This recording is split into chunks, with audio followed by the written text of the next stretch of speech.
நம்ம Ashwin sweets and ஸ்நாக்ஸை export பண்றதுக்கு 7373041434 மற்றும் www.ashwinsweets.com கான்டாக்ட் பண்ணுங்க.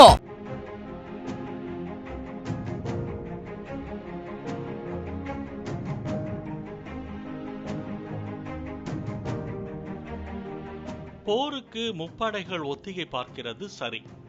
மக்களை எதற்காக போர் சூழலுக்கு இந்தியா தயார்படுத்துகிறது? போர்க்கால ஒத்திகை என்றால் என்ன? இதில் யார் யார் என்னென்ன பங்கு வகிப்பார்கள்? இதற்கு முன் இந்த ஒத்திகை இந்தியாவில் எப்போது நடந்தது? எப்படி நடந்தது? இதில் மக்கள் என்ன செய்ய வேண்டும்? இந்த செய்தியில் முழுமையாக பார்க்கலாம். இந்தியா பாகிஸ்தான் இடையே போர் பதற்றம் அதிகரித்துள்ள சூழ்நிலையில் எதிரிகள் தாக்குதலில் இருந்து தப்ப நாட்டு மக்களையும் தயார்படுத்துங்கள் என மாநில அரசாங்கங்களுக்கு மத்திய உள்துறை அமைச்சகம் ஒரு சர்க்குலர் அனுப்பியுள்ளது. அதன்படி மே 7 போர்க்கால ஒத்திகை நடைபெற உள்ளது. எதற்காக போர்க்கால ஒத்திகை? இந்தியா பாகிஸ்தான் இடையே நிச்சயம் போர் வரும் என்று மக்களிடையே அச்சத்தையும் பதற்றத்தையும் அதிகரிக்க இந்த ஒத்திகை மேற்கொள்ளப்படவில்லை என போர் ஒத்திகை குறித்து விளக்கம் அளித்திருக்கிறார் சிவில் டிஃபென்ஸ் டிஜி விவேக் ஸ்ரீவத்சவா. மாறாக இது ஒரு முன்னெச்சரிக்கை என்றும், ஒருவேளை அப்படி ஒரு சூழல் வந்தால் உயிரிழப்புகளை குறைக்கவும் பதற்றமின்றி மக்கள் அசாதாரண சூழலை கையாளவும் பழக்க வேண்டும் என்பதுதான் ஜெனீவா உடன்படிக்கையின்படி உலகளவில் நடைபெறும் போர்க்கால ஒத்திகையின் நோக்கம் என்றும் விளக்கம் அளித்தார். இந்த ஒத்திகை குறிப்பிட்ட கால இடைவெளியில் இந்தியாவின் பல பகுதிகளில் ஆங்காங்கே மேற்கொள்ளப்படும். ஆனால் தற்போது நாடு முழுவதும் மே 7 நடைபெறுகிறது என்றார். பள்ளி கல்லூரி அலுவலகங்களில் தீ விபத்து ஏற்பட்டால் எப்படி தப்புவது என ஒத்திகை தருவார்கள். அதுபோலவே இதுவும் ஒரு ஒத்திகை என விளக்கம் அளித்தார். ஏற்கனவே 1971, 1999 இந்த நாடு தழுவிய ஒத்திகை நடத்தப்பட்ட போது இது இக்காலத்து இளைஞர்களையும் தயார் செய்ய இது உதவும் என கூறினார். யார் யாருக்கு என்னென்ன பங்கு? சிவில் டிஃபென்ஸ் சட்டத்தின்படி தேர்தல் சமயத்தில் ஒரு நோடல் ஆபீசர் அப்பாயிண்ட் செய்யப்படுவது போல் போர்க்காலத்தில் மாவட்ட கலெக்டர் நோடல் ஆபீசராக அப்பாயிண்ட் செய்யப்படுவார். பாதுகாப்பு படையினரோடு தொடர்பு கொள்வதற்கான ஹாட்லைன் எண்கள், ரேடியோ கம்யூனிகேஷன் தொடர்புகள் மேற்கொள்வது பற்றிய பயிற்சி ஒத்திகையில் இடம்பெறும். அவர் மாவட்ட அளவில் தன்னார்வலர்களின் பட்டியலில் பெயரையும் போன் நம்பரையும் சேகரித்து அப்டேட் செய்ய உத்தரவிடுவார். அவசர காலங்களில் அவர்களது உதவிகள் கோரப்படும். மாவட்ட நிர்வாகத்திறனுக்கும் மக்களுக்குமே இது ஒரு சோதனை முயற்சியாக இருக்கும் என அதிகாரி தெரிவித்துள்ளார். போர்க்கால ஒத்திகையில் என்ன நடக்கும்? ஏர் ரைட் வார்னிங் சைரன்கள்.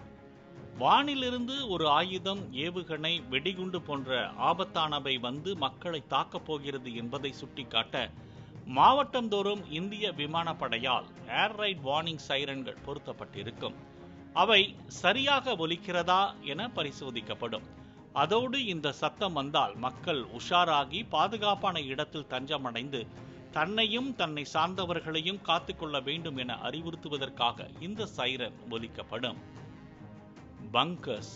சுவிட்சர்லாந்து போன்ற நாடுகளில் வீடுகளிலேயே நிலத்தடி பதுங்கிடங்கள் அமைத்தால் வீடு கட்ட அனுமதி வழங்கப்படும். ஆனால் இந்தியாவில் ஜம்மு காஷ்மீரின் ஊரியில் கம்யூனிட்டி பங்கர் என்ற பெயரில் நிலத்தடி பதுங்கிடம் மக்கள் பதுங்க உருவாக்கப்பட்டுள்ளது.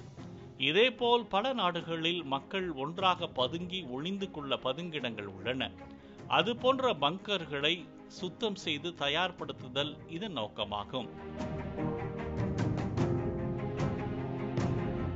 Black out. பிளாக் அவுட் என்ற இருட்டடிப்புக்கு தனி விதமான சத்தத்தில் சைரன் அலாரம் ஒலிக்கக்கூடும். அதன்படி வீடுகள், வணிக வளாகங்களில் ஒரே நேரத்தில் அனைத்து விளக்குகளையும் அணைத்து வைப்பார்கள். சாலைகளில் கூட தெரு விளக்குகள், வாகன விளக்குகளும் அணைக்கும்படி கோரப்படலாம். அவ்வாறு இருட்டடிப்பு செய்வதன் மூலம் பரபரப்பான நகர் இல்லை என எதிரிகளின் விமானத்துக்கு மாயத் தோற்றம் ஏற்படுத்தி வான் தாக்குதலில் இருந்து தப்ப உதவலாம். உதாரணத்துக்கு இரவு 9 மணி முதல் 9:30 மணி வரை சுமார் அரை மணி நேரம் இருளில் இருக்க வைப்பது போன்ற ஒத்திகை மேற்கொள்ளப்படலாம். முக்கிய நிறுவனங்களின் பாதுகாப்பு. பாதுகாப்புத்துறை வீரர்கள், துணை ராணுவ படையினர் தங்குமிடம், மருத்துவமனைகள், மின் உற்பத்தி நிலையங்கள், அணு உலைகள் இருக்குமிடம் போன்றவற்றிற்கு கூடுதல் பாதுகாப்பு வழங்கப்படும். அதாவது அது ஒரு முக்கியமான பகுதியாக அவை தோற்றமளிக்காதபடி அதை சுற்றியுள்ள பகுதிகள் இருக்கும் சூழலோடு பச்சோந்தி போல ஒத்துப்போகும் வகையில் கேமாஃப்ளாக் என்ற உருமாற்றம் செய்யப்படும். மக்களையும் மாணவர்களையும் தயார்படுத்துவது. இந்த ஒத்திகையின் முக்கிய நோக்கமே இதுதான். ஒருவேளை தவிர்க்க முடியாத சூழலில் போர் வந்தால் அதை எப்படி பதற்றமின்றி கையாளுவது, அச்சத்தில் முடங்காமல் அடுத்தது என்ன என துணிச்சலோடு பார்த்து கையாள்வது என்பதை இந்த ஒத்திகை கற்றுத்தரும். இதில் பொதுமக்கள், மாணவர்கள், மருத்துவ பணியாளர்களுக்கு பயிற்சி அளிக்கப்படும். அவசர காலங்களில் எப்படி செயல்பட வேண்டும், எங்கு எந்த வழியாக மக்களை காலி செய்ய வைத்து இடம்பெயரச் செய்ய வேண்டும், என்னென்ன மாதிரியான ஆவணங்களை உடன் வைத்திருத்தல் வேண்டும், உடன் வைத்துக் கொள்ள வேண்டிய மாத்திரை உள்ளிட்ட அத்தியாவசிய பொருட்கள் என்ன, இவர்களுக்கு தன்னார்வலர்கள் எப்படி உதவ வேண்டும் என்பது குறித்து இந்த ஒத்திகையில் அறிவுறுத்தல்கள் வழங்கப்படக்கூடும். எனவே மே 7 நடைபெறும் போர் சூழல் ஒத்திகையில் மக்களின் ஒத்துழைப்பை மத்திய அரசு கோரியிருப்பது குறிப்பிடத்தக்கது.